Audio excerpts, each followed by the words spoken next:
Hello दोस्तों, नमस्कार। जैसे मैंने आपको बताया था कि रीजनिंग में क्या पढ़ रहे हैं, नंबर सीरीज़। और नंबर सीरीज़ में भी वो क्वेश्चन पढ़ रहे हैं जो प्रीवियस एग्ज़ाम में आ चुके हैं। जैसे कि एमपी पुलिस, ये सारे जो क्वेश्चन है एमपी पुलिस, एसएससी, एफबीआई जो अपनी बैंक लेती है पेपर, उसमें भी आ चुके हैं। तो ये वो क्वेश्चन है नंबर सीरीज़ के जो कहीं ना कहीं एग्ज़ाम में देख चुके हैं हम, जैसे पुराने पेपर में आ चुके हैं, एक बार दो बार। एसएससी में तो ये रेगुलर आए हैं 2010 में जो क्वेश्चन है। एमपी पुलिस में भी आ चुके हैं, जैसे 2017 में जो 18 में जो पेपर हुआ था उसमें भी आ चुके हैं। तो इनको देखते हैं कि हल कैसे करते हैं नंबर सीरीज़ को, जो क्वेश्चन आए हुए हैं। तो नंबर सीरीज़ का मतलब क्या होता है, एक नंबर श्रृंखला होती है। श्रृंखला मतलब कड़ी टूटना नहीं चाहिए। कड़ी कैसा, कड़ी बरकरार रहना चाहिए। जैसे इसकी कड़ी इससे जुड़ी है तो इसकी चैन भी इससे जुड़ी होना चाहिए, ये होती है कड़ी। इस प्रकार से इस क्वेश्चन को देखने के बाद पता चलेगा कि कैसे कड़ी जुड़ी होती है। जैसे कि ये जो लगा है 11 का मतलब 120 है, तो इसका इससे क्या होगा, संबंध होगा। इसी प्रकार 10 का संबंध इससे निकालना है, सेम टू सेम कड़ी चलना चाहिए। जैसे कि मैं आपको बताता हूँ, अपन देखते हैं या तो गुणा करेंगे या तो भाग करेंगे या तो क्या करेंगे, प्लस माइनस गुणा भाग, इतना करना पड़ता है। लेकिन इसके लिए खास कर क्या करना पड़ेगा, पहले तो वर्गमूल याद होना चाहिए। वर्गमूल या घनमूल, ये हमको दोनों याद होना चाहिए। वर्गमूल तो लगभग 40 तक और घनमूल हम 25 तक याद कर सकते हैं। तब ये क्वेश्चन हमको क्या होगा, समझ में आएगा। कैसे समझ में आएगा, जैसे इसी क्वेश्चन में देखते हैं कि सर 11 का वर्ग क्या होता है, 121 होता है। लिखा क्या है 120, क्या हुआ होगा -1 सॉरी, क्या आ जाएगा 120। अब उसी टाइप क्या करेंगे, अब मैंने बताया था कि श्रृंखला होती है, तो श्रृंखला में क्या करना है, अगले पद की भी चैन इस पद से देखना है, चैन टूटना नहीं चाहिए। कैसे, यहाँ पे आ गया था 110। अब 10 का देखते हैं वर्ग कितना होता है सर, 10 का वर्ग होता है सर 100, ये पता होगा आपको। इसमें क्या करना है, -1 सर आ जाएगा 99, तो इसका करेक्ट आंसर क्या होगा, 99 होगा। ये होती है नंबर सीरीज़ को करने की एक ट्रिक कि इसका संबंध इससे 120 से है, उसी प्रकार 110 का संबंध किससे होगा। इस टाइप से अगर चैन में करेंगे तो क्वेश्चन गलत नहीं होगा। लेकिन कई बार क्या होता है कि सर यहाँ पे 11 का वर्ग किए थे, तो यहाँ पे भी 10 लिखा है, यहाँ पे भी 11 का वर्ग करना पड़ेगा। नहीं, जो संख्या लिखी है उसका वर्ग करना है, और पहले जो -1 किए थे उसमें भी -1 करना है, 2 नहीं करना है। लेकिन कई बार एग्ज़ाम में क्या होगा कि 99 रहेगा ही नहीं, 98 होगा, 97 होगा, 96 होगा, और इसमें क्या रहेगा, नन ऑफ दिस, मतलब इनमें से कोई नहीं। आप क्या सोचोगे कि सर इसमें +1 हुआ था, -1 सॉरी, इसमें क्या होगा -2। तो ये गलती करना है नहीं। नंबर सीरीज़ का मतलब ही होता है कि एक सर्कल में चैन चलते रहेगी। अब देखते हैं दूसरा क्वेश्चन जो खास है, एसएससी टायर 1 का क्वेश्चन है, एमपी पुलिस और बैंक। मैंने आपको बताया हूँ जो एसबीआई अपनी जो बैंक होती है जिसका पेपर आता है, उसमें भी ये क्वेश्चन आ चुका है। देखने में क्या है, लग रहा है सर बन जाएगा, लेकिन बन तो जाएगा भाई, बन तो मैं भी बोल रहा हूँ कि रीजनिंग किसी से भी बन जाती है। एक हम छोटे बच्चे से भी पूछते हैं कि सर रीजनिंग का क्वेश्चन मैं देता हूँ उसको, तो वो भी कर सकता है। कैसे, ये क्वेश्चन मैं उसको देता हूँ, छोटे बच्चों को ये मैंने क्वेश्चन दिया। अब वो क्या करेगा सर, पहले तो प्लस करेगा, फिर क्या करेगा, माइनस करेगा, सर गुणा करेगा, भाग करेगा, फिर क्या करेगा, इन संख्याओं को उलट पलट कर लिखेगा, आंसर उसका भी आ जाएगा। लेकिन इतना करने में क्या लगेगा उसको, 10 मिनट। एक क्वेश्चन में 10 मिनट लगेगा, तो 10 क्वेश्चन में 100 मिनट ख़त्म हो गए, मतलब एग्ज़ाम का टाइम गया। हम क्या कर पा रहे हैं, 10 ही क्वेश्चन कर पा रहे हैं। अगर एग्ज़ाम निकालने के लिए 2 सेकंड लगना चाहिए क्वेश्चन में। कैसे, अब ये 5 लिखा है, सर 5 का वर्ग 25 का वर्ग होता है 625, लेकिन सर यहाँ पे 525 है, अपन 100 कम कर लेते हैं। लेकिन यहाँ पे तो संख्या है नहीं ना भाई, किसका करोगे, किसका करोगे। तो इसका मतलब ये है, ये क्वेश्चन में हुआ क्या है कि ये जो 5 है ये 25 यहाँ पे दिख रहा है आपको, क्या दिख रहा है, 25 के आगे 25 लिखा है, मतलब क्या हुआ होगा 5 × 5 5 25। इसी प्रकार 3 में क्या करेंगे, यहाँ 5 का क्या किए, इंटू किए हैं। ऐसा नहीं कि सर यहाँ 5 लिखा था इसलिए 5 का इंटू कर दिया, यहाँ 3 रहेगा तो 3 का करना, ये गलत हो जाएगा, आंसर आ जाएगा 9। लेकिन नहीं, क्या करना है, अगर यहाँ पे 5 का किए तो यहाँ पे भी 5 का करना है। यहाँ पे क्या जाएगा 15। अब ये 15 को मैं यहाँ लिखता हूँ तो यहाँ पे एक 15 आपको भी दिखता होगा, सेम टू सेम ये बनती है इसकी कड़ी। आया समझ में ये वाला क्वेश्चन? आपको समझ में आ गया होगा वैसे, क्योंकि नॉर्मल क्वेश्चन था, तुमको तो पता ही होगा एसएससी नॉर्मल क्वेश्चन ले रही है आजकल, समझ में बहुत जल्दी आ रहा है।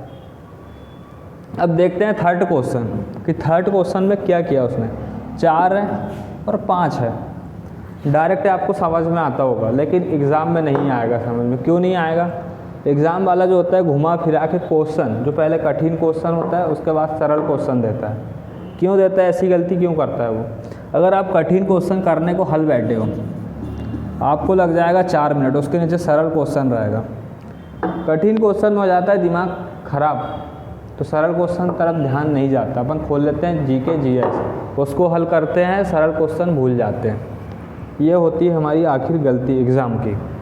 इसको देख लेते हैं, इसमें क्या करूँ मैं कि क्या आ जाए। अपन करते सर पहले तो अपन जोड़ लेते हैं, पर भाग गुणा का पता नहीं होगा, इसमें 56 प्लस करेंगे,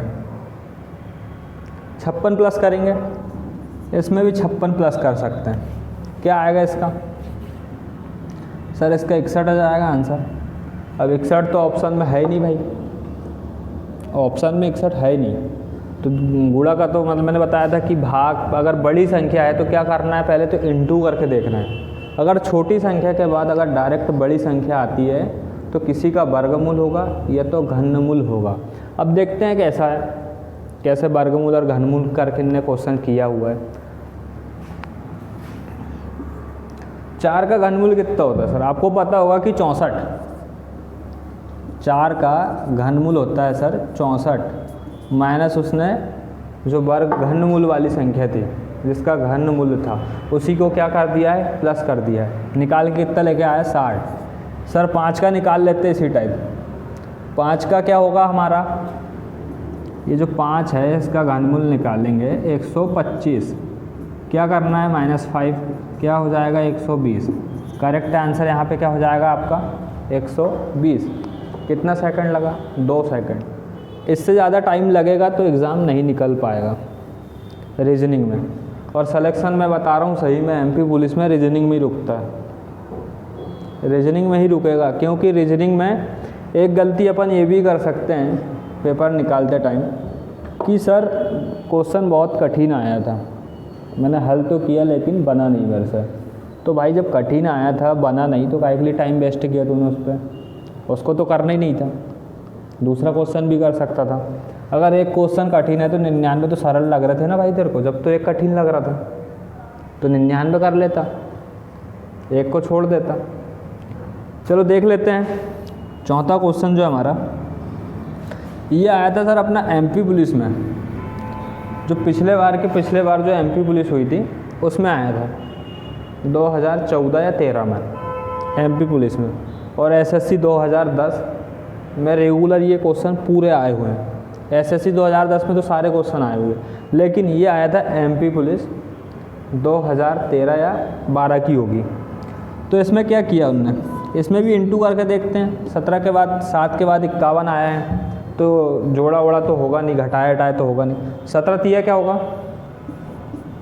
17 तिया क्या होता है सर? 17 तिया होता है 51। क्या होता है? 17 तिया होता है 51 होता है। और फिर इसका क्या होगा?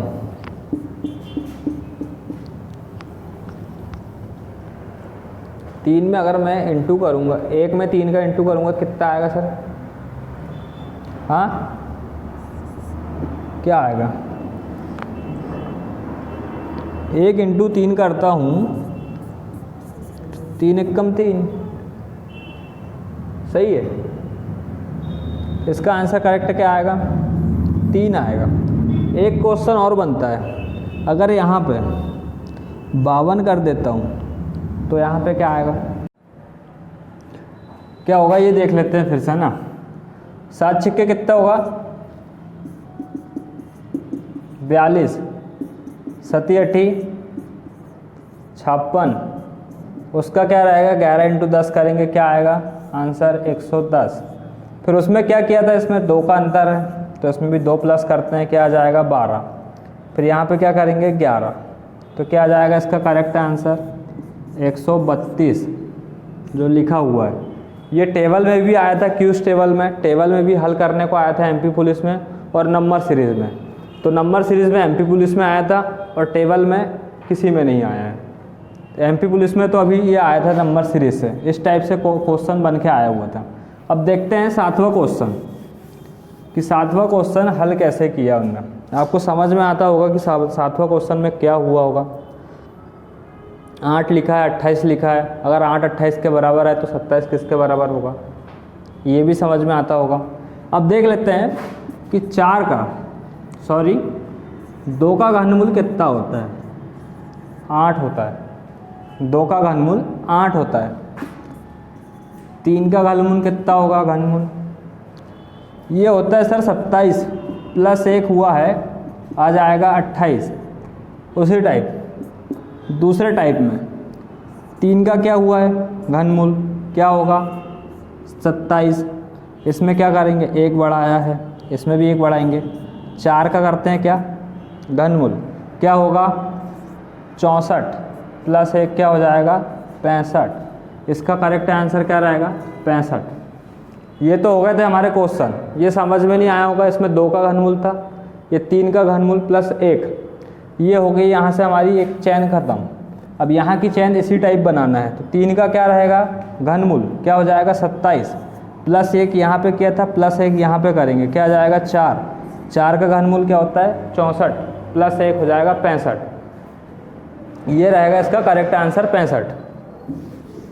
अब देख लेते हैं एमपी पुलिस का मैंने सिलेबस आपको बता भी दिया था। ये क्वेश्चन थे हमारे, आपको समझ में आए होंगे या तो समझ में नहीं आए होंगे तो कमेंट सेक्शन में बता सकते हो।